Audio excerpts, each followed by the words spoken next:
I could not serve just our clientele, but I could serve our employees. I could serve the industry. I could build something that contributes to arenas outside of our own little walls.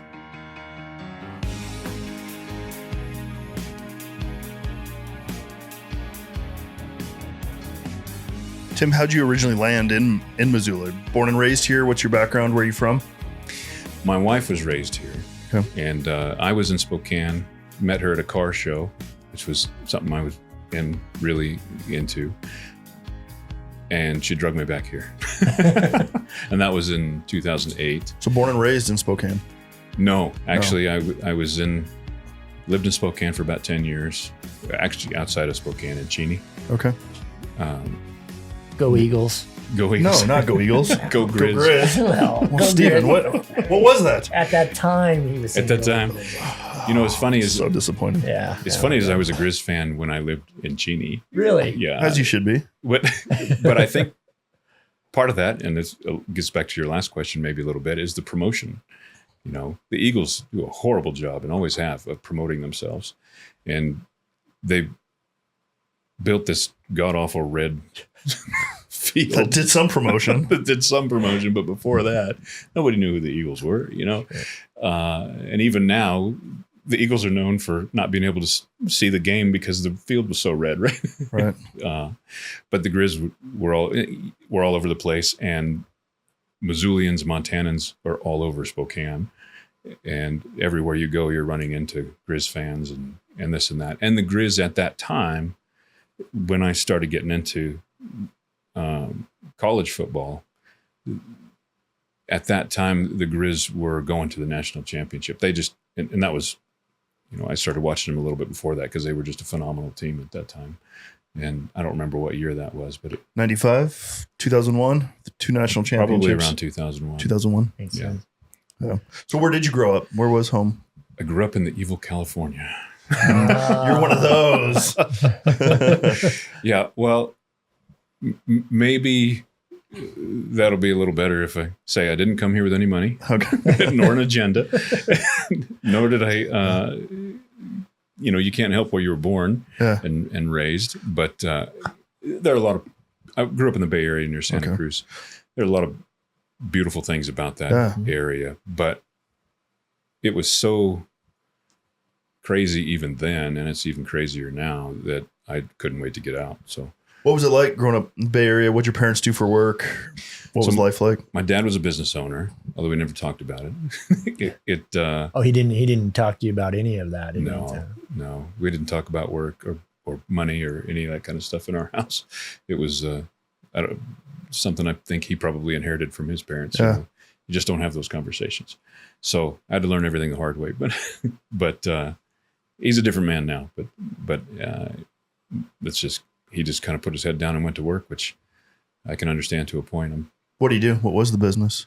He owned it's called ATE Systems Repair, which is the way I've always described it, and I probably don't understand it as well as I should. He never told you. Describe it all right. It was the computers that make computers kind of thing. Okay. You know? So they're the room-sized computers still that build components and pieces and stuff. And a lot of it is antiquated at this point. He's still working in it actively, but he's working his way out at the same time. But he is one of very, very few vendors around the world that service some of these components anymore. So there's a struggle there where there's still a few, you know, big clients like governments and large corporations that use some of these old things and need them serviced, but they're dwindling. So it's a hard place for him to be in, I'm sure.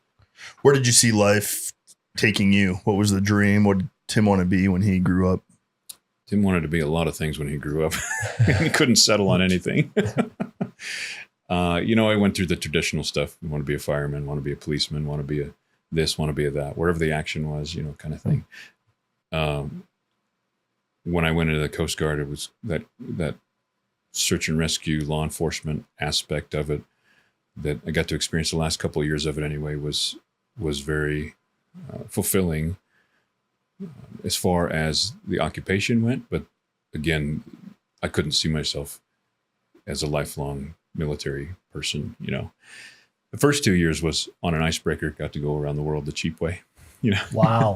And Was that right out of high school? Went into the Coast Guard? no, Or? I did a couple years of college. I thought I was going to be a teacher. Always liked teaching. Still teach to this day, actually. But Where'd you go to school? San Joaquin Delta. Never went to 4-year. Okay. Never got out of 2-year. Problem is, I love learning, but I was never a classroom guy, if that makes sense. Mm-hmm. And there's really no way to get a degree without going to a classroom.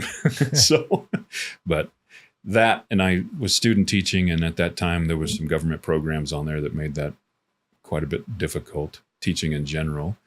And then, of course, teachers are just wildly underpaid, unfortunately. So I ran out of money, joined the military, and when I got out of the military, still didn't have any money, but at least I had some skills, because I was also a machinery tech, which is basically a kind of jack of all trades mechanic. And so you can work on a little bit of everything. Got my hands dirty with some construction, got hands dirty with diesel mechanics, got, AC and AC&R, they called it, instead of HVAC. So a little bit of everything, and I always liked all of that, all of construction. One of the things that I did want to do when I was little was be in construction, but never knew really how to. And everything I chased in California as well, we put it this way. In career day, some National Forest guys came in. One of the things I thought, again, chasing the action, right? California Department of Forestry, smoke jumper, get to live in the woods, get to, get to fight fires, get the adrenaline, get the and the other side of that, the piece of it, just being away from people, all that stuff. And I was told at that time they had an affirmative action program. So they said, well, you're white and male, don't even bother. That was kind of deflating as a junior in high school going, so what if my test scores are better than everybody else? It doesn't matter. I was told by a couple women and a man that were there to represent the Forest Service. Apparently to everybody but me, but no, it was a bit deflating, and I didn't know what to do with it at the time. Of course, it was there was other challenges in life that was just one more thing too. I didn't focus too much on it. Just kind of try to figure out what else to do. So you were always drawn to working with your hands, being in the action. Yeah. Where do you think that comes from? Well, it's funny because I traced my family genealogy on both sides, family lineage on both sides. And it come from, there's really just farmers, teachers, preachers, and mechanics. And I've been a little bit of all of that. I was like, that's you. All That's four right. of those. It's pretty funny because, I was a mechanic for a while until I realized turning your hobby into your occupation really stinks. It doesn't, it really kills your hobby. Yeah. So got out of that. Took me a lot of years to even want to change my own oil again. But now I've got project vehicles again and can enjoy it again. You said you traveled the globe in the Coast Guard. Where all did you go? What were you doing for the Coast Guard? What those couple of years look like? So the call before you get a rate or a job rating, then you're just called a non-rate basically. And so I was on the icebreaker. I was just a non-rate. I was basically a grunt, do whatever needs to be done. Where we were on Operation Deep Freeze 95, and we went to Hawaii on the way to Antarctica, circumnavigated Antarctica, broke some ice for the commercial traffic lanes, did some State Department inspections of the other nations' bases down there because there's a big treaty so that nobody can claim Antarctica. So everybody gets to inspect everybody else's something. McMurdo Station is still down there. It used to be a Navy base when I went there. Now it's civilian. It's a scientific outpost. And so circumnavigated there, and then came back up through the Strait of Magellan and up the west coast of South America and back home to Seattle. Sounds amazing. It was pretty amazing. Seeing emperor penguins was kind of weird because they'd stand in groups of 2, 3, and 4, and they'd kind of move their head back and forth like they're people standing out there talking to one another just on the ice as you're out in the middle of nowhere, and their summer is our winter and vice versa. And so we were down there December and January, I think, and stopped and played football on the ice, but we all had to understand if there was any wildlife that came anywhere near us, you can't be within 100 yards of it. That's part of the treaty, part of the protections. It was, is there more than penguins? Yeah. Down there? Killer whale pods would show up. As the icebreaker moved through, we'd open up a big pool behind the ship, and you see killer whale pods coming up for air, and they look a lot different than they do at Marine World. Yeah, sure. But that was really cool. There's sea life, but there's nothing on land. On really. land, just penguins. And then up in the Arctic when we were up in so that was the deep freeze 95 was down to South America, and then I forget what we called the Arctic trip, but that was more of testing a new control system, operating system for the. When you say it's summer in Antarctica, what's the weather like? 'Cause I envision it's just freezing. Yeah, there's like 2 colors down there. That's white and gray until the sun peaks out, and then you get some blue sky. Does it warm up a little bit though? It warms up to, well, when we were there, it warmed up to about 55. Okay.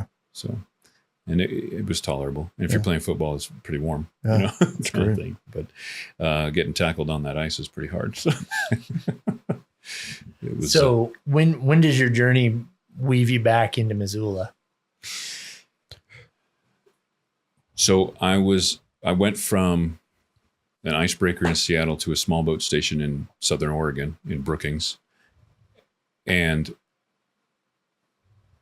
when that was where I completed my 4 years, when you get out, they give you enough money to get back home. I just went the opposite direction. I took their money and went the opposite direction, ended up in Spokane, and when I was stationed in Seattle, I took my Jeep and drove around the state and drove through Spokane once, drove up through Colville and Kettle Falls and all that area, and then came back on 20, hit Leavenworth and all that. So saw some pretty cool stuff. But that was my only visit before renting a U-Haul and driving to Spokane. So we just moved to Cheney and looked for a job. That was, at that time, we didn't have any kids. That was just what you did. So what was the job? Where'd you land? I got a job actually before I got there, I should say, because I started getting the local paper 6 months before. I love that, the local paper. Yeah, the Spokesman Review was getting it delivered to me in Oregon, so I could look for work and see what was going on in that community that I was about to be a part of. And I got a job as a farm mechanic for a hay farmer. And it's funny, I didn't realize that a farm mechanic was also a farm hand, and I didn't know what any of that meant. I just knew I could fix all his stuff, kind of thing. So I show up for an interview about 1 PM, and this is before cell phones. Show up for an interview about 1 PM. We just kind of have a friendly conversation. It's really not an interview. And he says, "All right, you ready to go to work?" And I'm like, "What?" I'm looking at my watch going, "It's like 3:00 PM. I'll go to work." So what are you going to say? I wanted the job. So I jumped in the semi with him, and we drove about 3 hours to a couple of the hay fields that he was leasing, and worked until about 9 AM. And then went home. And this is when I learned that agricultural jobs don't come with overtime. But it was a good job, good lesson. He was a good guy. So it just didn't last that long. It didn't last that long because he was figuring out how he wanted to run business as well. So Let's take a little pause and we'll hit you with some rapid fire questions. What was your first initial memory of Missoula, Montana? So I told you I met my wife in Spokane. We were together for 10 years there before we moved here. She was from here, so we would come over and visit her parents. So my two first initial memories, if I may, was Reserve Street from the highway to Mullen was dirt because they were expanding that, and none of those businesses existed up there, or very few of them anyway. And then driving past Rose Park. At one point, it was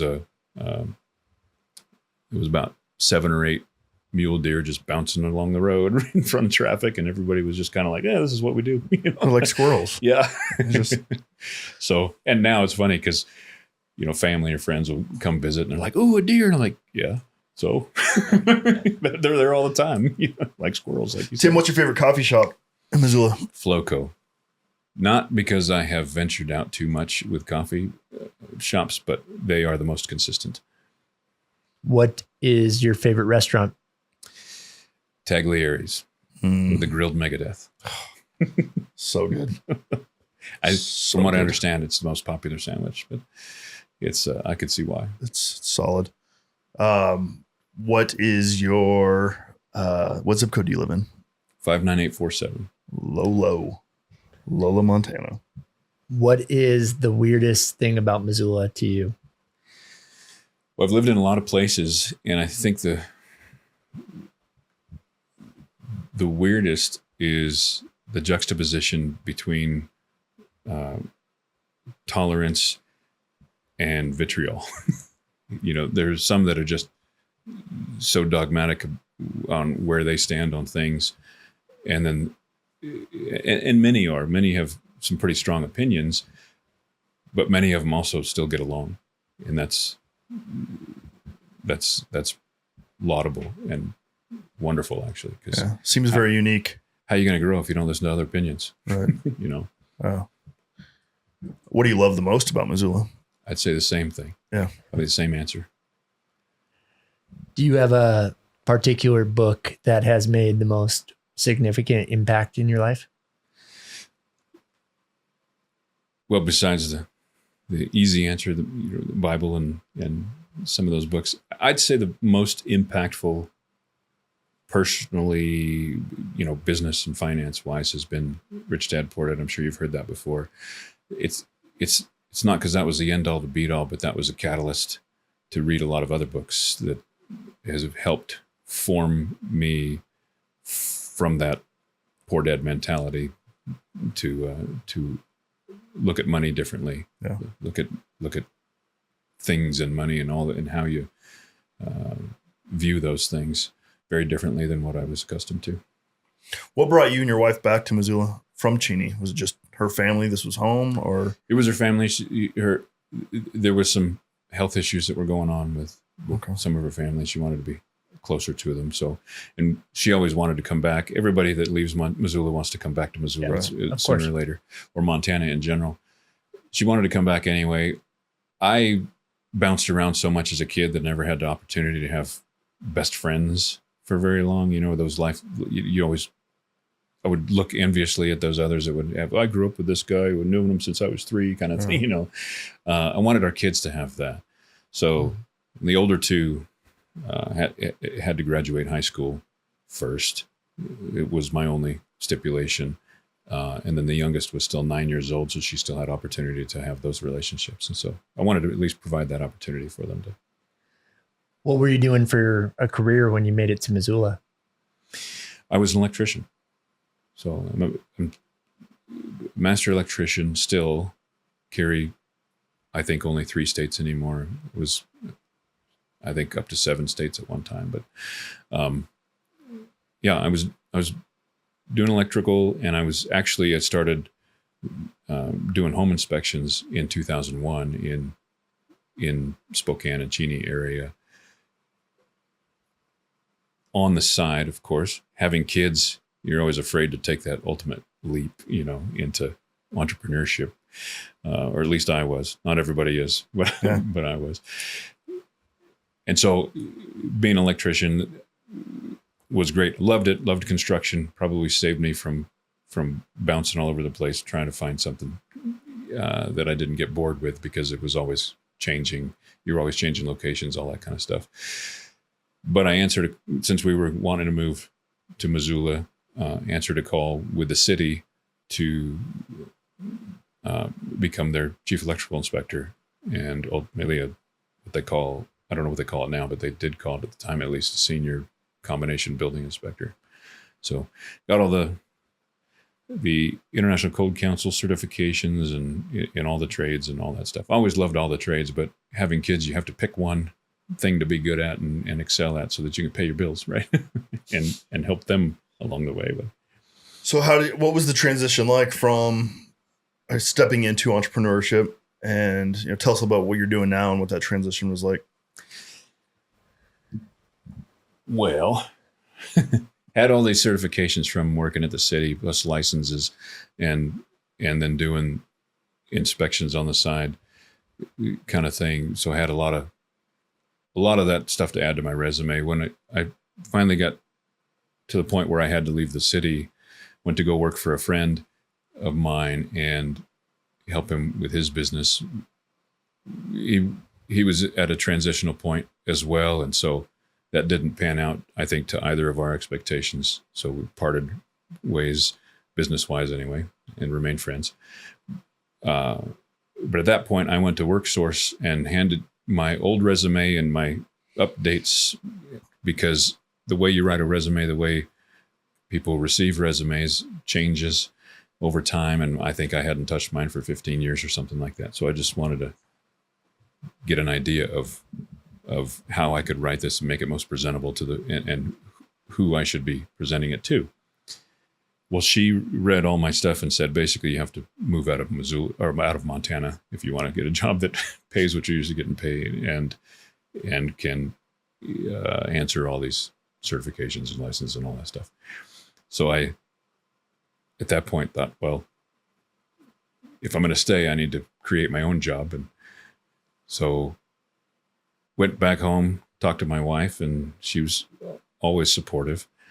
Thought, the kids are out of the house now, so there's nothing to be afraid of anymore, right? Along those lines, it's now seems to be the perfect time. So a lot of heavy prayer, a lot of sweat, pulled a lot of retirement, put a lot of money into creating this business. We decided that if we're going to do this, we're going to do it in a way that creates opportunities for other people that find themselves in this misfit place where they want a career that's rewarding because you get to help people. But it's in the way that we wanted to structure it, we wanted to be able to help people have careers as well as, of course, help our clientele. And just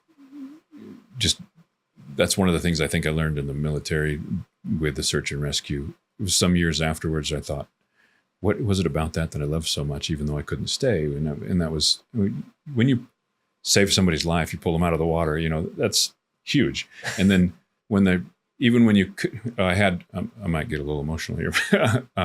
Had one case where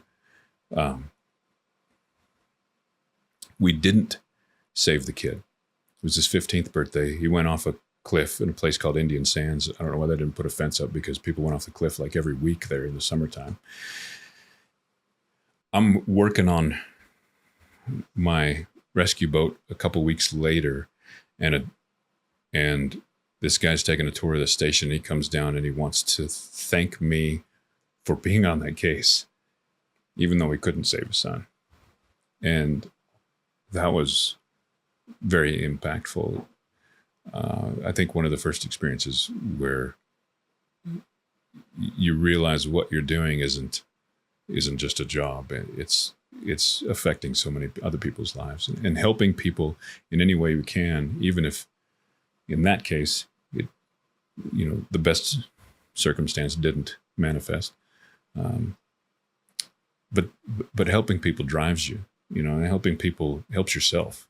It's It's the only way to find enjoyment in any job, because otherwise there's aspects of any job that's going to get tedious. Right? So building on helping people, tell us, who is Inspect Montana? What do you guys do specifically, and how does that help people?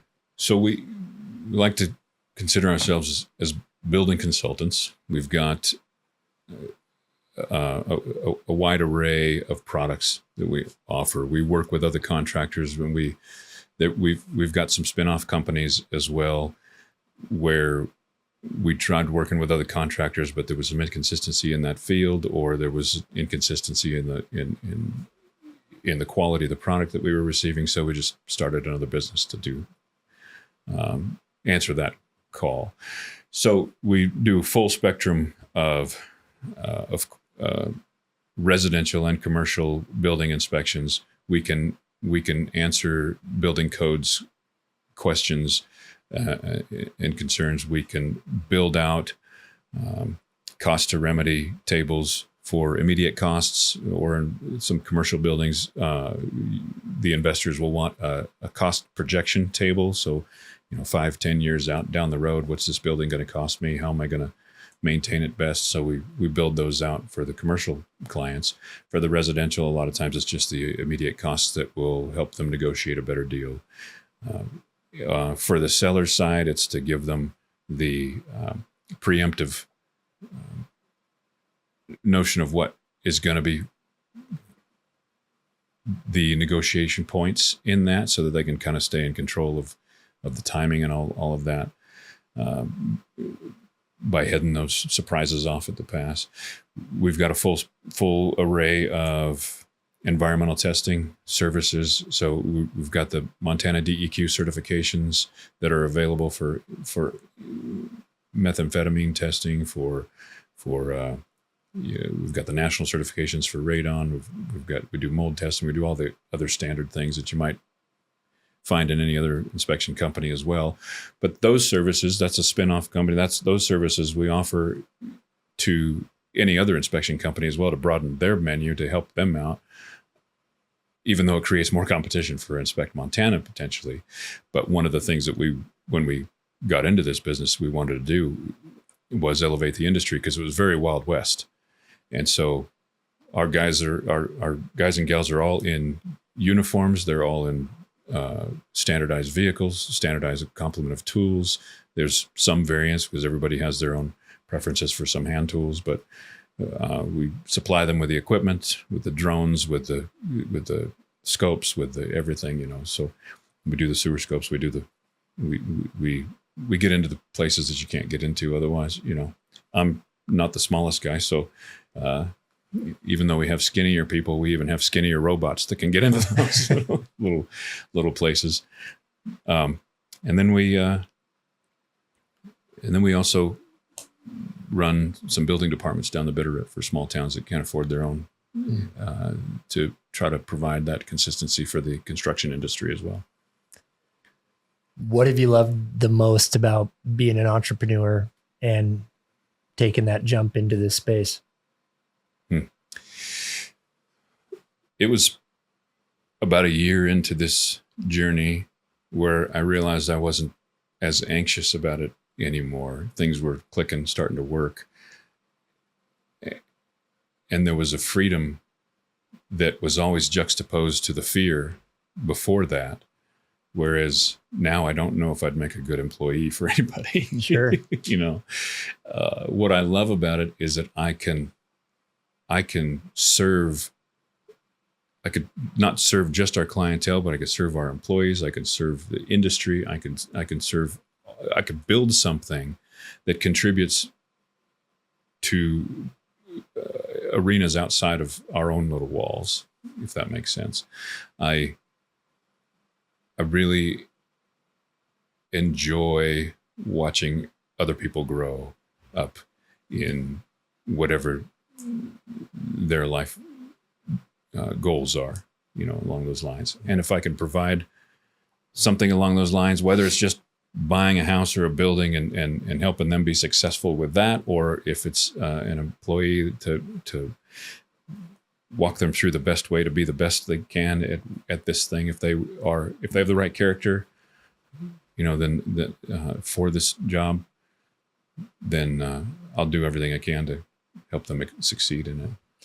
Tim, last question for me, and then I'll let Steven wrap us up here. First of all, thanks for coming in. Just great hearing your story. Thanks for having me. Appreciate you sharing with us.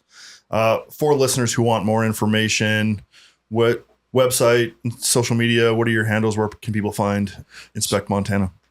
So, I was telling you earlier, we just started our own podcast that is called The Inspection Report. It's around the inspection and real estate and construction industry. So we'll be having guests along those lines. Right now it's on YouTube. We're looking at getting it on Spotify Awesome. and Apple Music. What'd you say it was called? The Inspection Report. Inspection Report. Yep. On We have YouTube. a newsletter that goes out once a month. It's called The Inspection Report. So we just kind of kept that. We're on Facebook, LinkedIn, Instagram, TikTok, all those things that I don't know anything about under Inspect Montana. Awesome. And we're at inspectmt.com. So you can check us out there. Cool. And we've got a wide array of blog posts there that on many subjects that are designed to help. Awesome. I love your heart for wanting to make a difference in the industry that you're at and be a consultant and really solve some problems in the industry. Thank you. I appreciate you doing what you're doing and taking that into Missoula. Last question I have for you is, if there is somebody that is working as an employee and wants to potentially go and do their own thing, what's your best piece of advice that would maybe help them take the leap? Be afraid and go anyway. That held me back for way too long. It's going to be a scary, tumultuous ride. Gird up your belt and go for it. If that's what you really want to do, if that's where you want to go, then make it so. And 24 years ago when I started this, there were next to zero resources for any of it. In fact, a lot of people in where I was at in Eastern Washington either didn't know what a home inspection was or hadn't experienced the value of one, so they really didn't think it was necessary, right? Well, that's changed wildly. In fact, some states are even pushing to require a home inspection for a real estate transaction or a building inspection. Well, it's less so on the commercial side, but more so on the residential side that they're pushing for that. And that's because people just don't know what they're getting into, right? So, but the resources that are available now with the education, the conferences, I go all over the country to bring some of those ideas back to make us better, every day, hopefully. They're so widely and wildly available now to anybody who wants to do this that there's really no excuse to just go half measures. Just do it. Understand. It's a low entry industry right now still, because it's a lot of it. If you're going to do it right, there's a lot of education, but you don't have to do it the way we did. You don't have to outfit all your vehicles, and you don't even have to have a multi-inspector firm, which I don't know if it existed 24 years ago, maybe in Texas or Florida, which are the most prolific.